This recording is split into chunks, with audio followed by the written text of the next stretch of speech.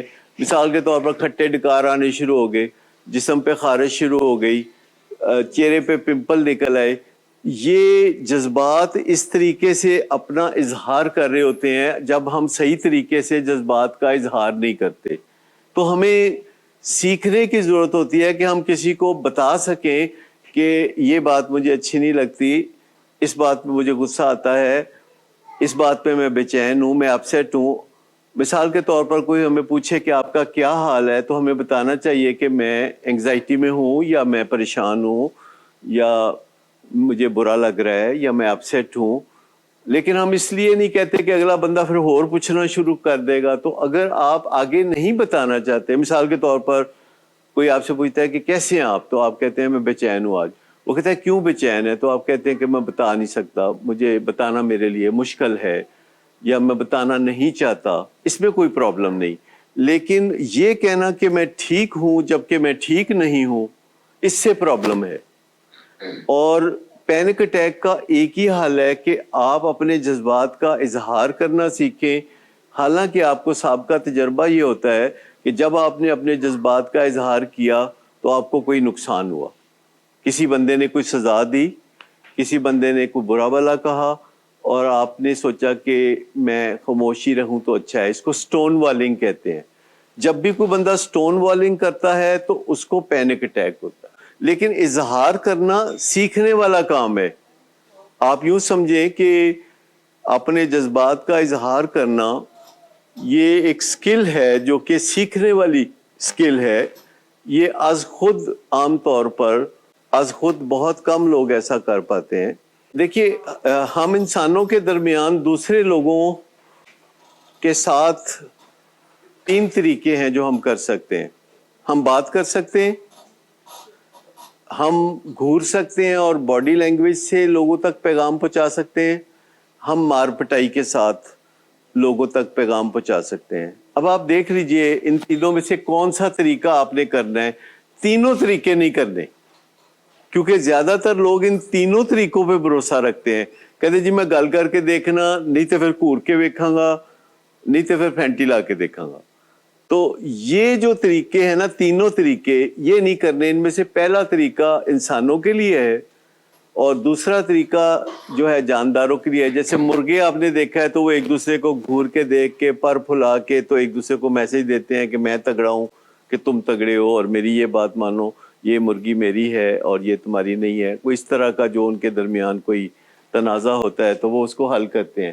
لیکن انسانوں کے پاس سوچنے کی اور بات کرنے کی جو صلاحیت ہے اس پہ بھروسہ نہیں ہے, کیونکہ یہ نئی نئی صلاحیت ہے, 10,000 سال سے انسان نے سیکھی ہے سوچنا اور بات کرنا, تو جلد ہی بھروسہ اس پہ ختم ہو جائے. کہتا نہیں لاتوں کے بھوت باتوں سے نہیں مانتے, میں کرتا ہوں کوئی بندوبست. پھر بندہ بڑی تیزی کے ساتھ یہ جو بات چیت ہے اس کی بجائے ہاتھا پائی اور گھورا گھوری اور مار پٹائی اور یہ سارا کچھ چلنا شروع ہو جاتا ہے.